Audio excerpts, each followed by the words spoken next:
I have a simple question. Will snakes be in heaven? Or more accurately, on the new earth? The very thought probably horrifies many people. Of course snakes won't be there. The idea is absurd. Or is it? Turns out we have clear and unambiguous inspiration telling us that snakes will be there. Surprised? And the sucking child shall play on the hole of the asp. Isaiah 11, verse 8. This is part of a description of the perfect world to come, when all animals and humans will be living together in harmony and peace. Isaiah repeats this with some variations later in his writings. The wolf and the lamb shall feed together, and the lion shall eat straw like the bullock, and dust shall be the serpent's meat. They shall not hurt nor destroy in all my holy mountain, saith the Lord. Isaiah 65, verse 25. This is focused mainly on the fact that all predators will become vegetarian again, as they were in the Garden of Eden. But my point here is that it describes snakes as being in the perfect world, included with the other recreated predators. So there we have it, a simple and clear proof that snakes will be in the new earth. I know many people that will be thrilled that this is true. Some people find snakes so beautiful and interesting that a world without them would not be perfect. But I know other people that will be so upset about this that perhaps they don't want to go to a place that has snakes. Why this deep-seated hatred and fear of snakes? Snakes were created in the garden along with all other animals. According to Genesis 3, verse 1, Now the serpent was more subtle than any beast of the field which the Lord God had made. The word translated by the King James Version as subtle is actually better translated prudent. Snakes originally were given wings and were among the most beautiful animals created. In Patriarchs and Prophets, Ellen White describes the snakes.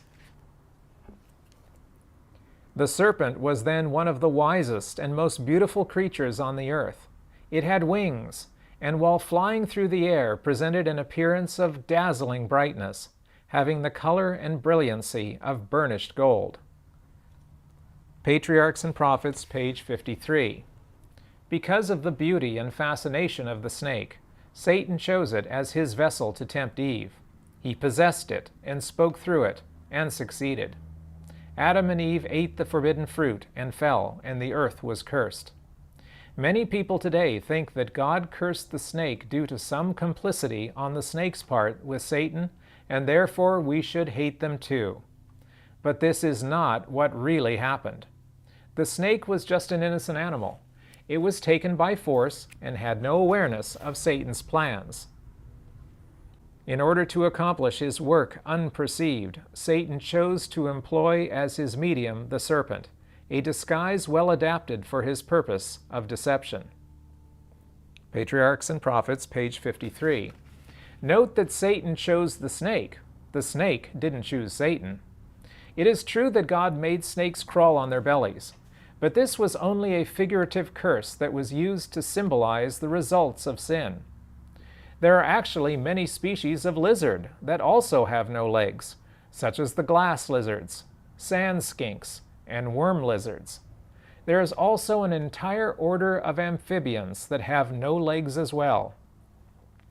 No one has ever suggested that these animals are cursed.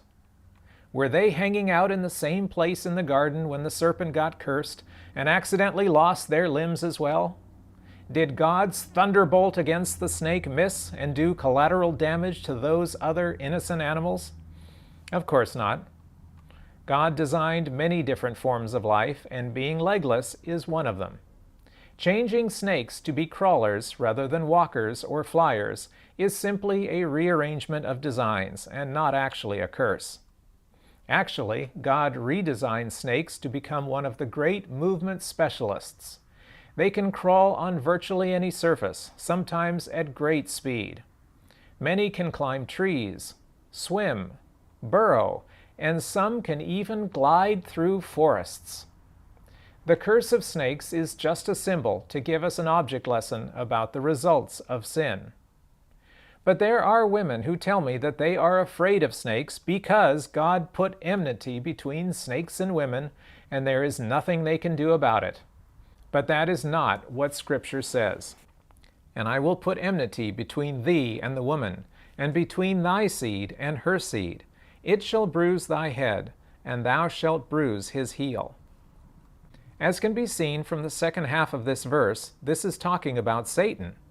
Satan has his head bruised, and he bruises Christ's heel. That means the first half says that God puts enmity between Satan and the woman, not the snake and the woman. I know plenty of women, including my wife Delise, who happen to love snakes and have no fear of them. No one is born with a fear of snakes, as scientific studies have conclusively proven. The fear of snakes is totally cultural and found in both men and women.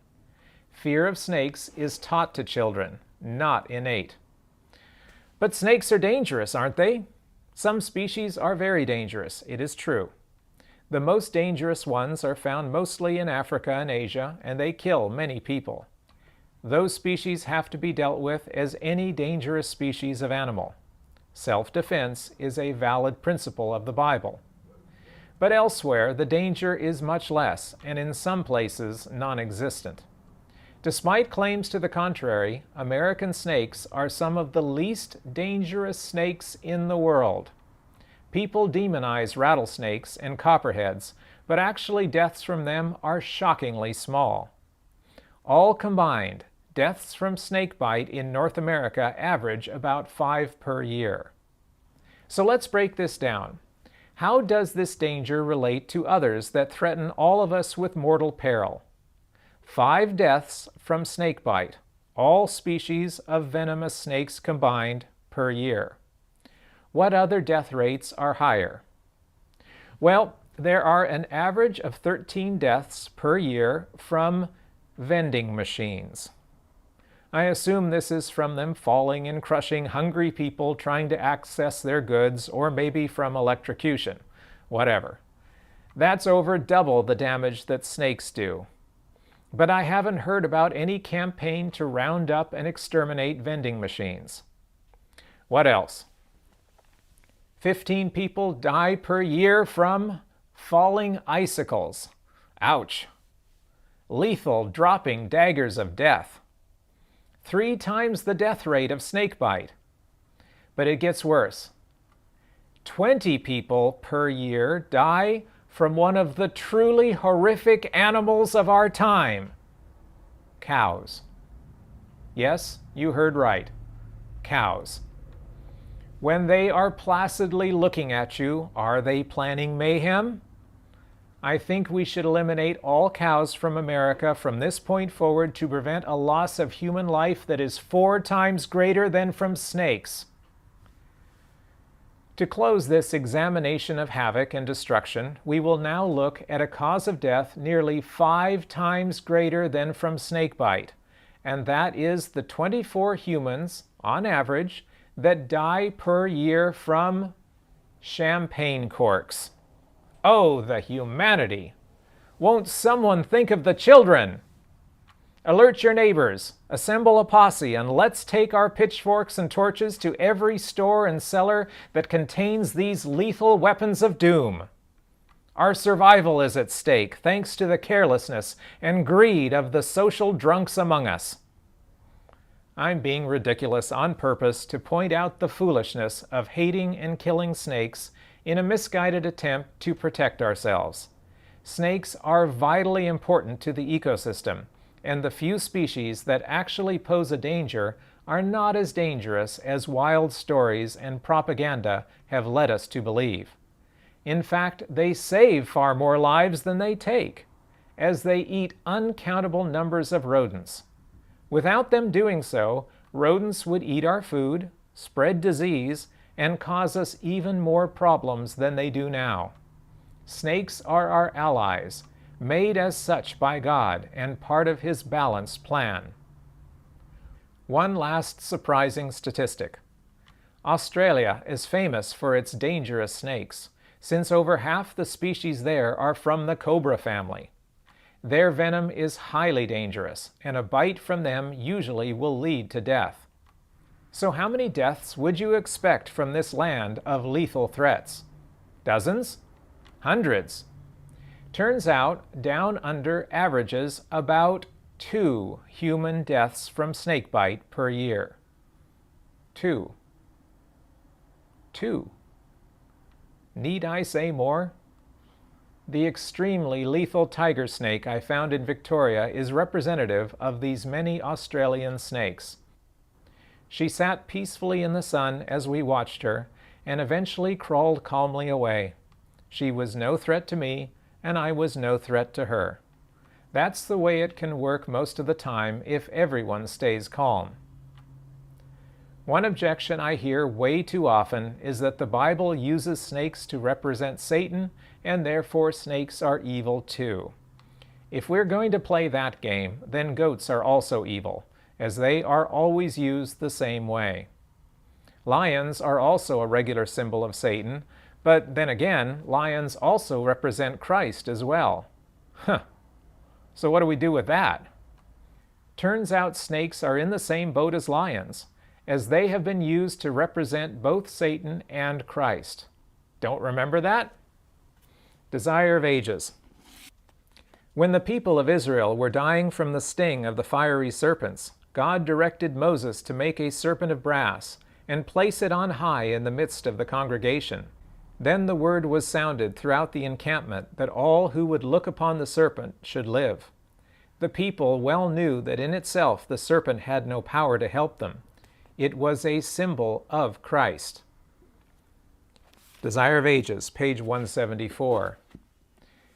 Even after I point out these facts to those who don't like snakes, the final defense raised is that they are just too afraid of snakes. They may not have been born with the fear of snakes, but they have it now, and it's not going to change. All I have to say to that is that fear is not from God. It is from Satan. No matter what we fear, God can overcome it. Let's take a look in 1 John, chapter 4, verse 18. There is no fear in love, but perfect love casteth out fear, because fear hath torment. He that feareth is not made perfect in love.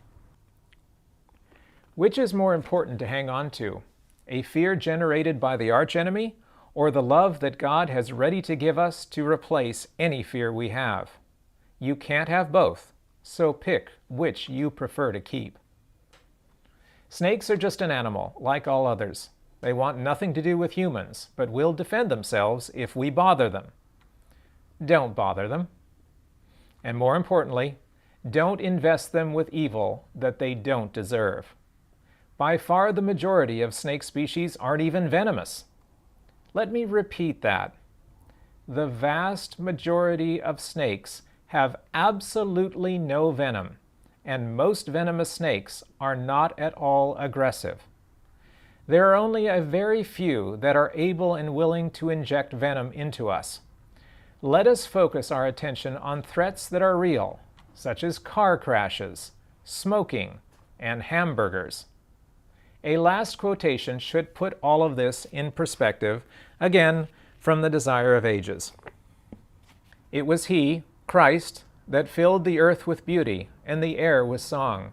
And upon all things in earth and air and sky, He wrote the message of the Father's love. Now sin has marred God's perfect work, yet that handwriting remains. Even now all created things declare the glory of His excellence.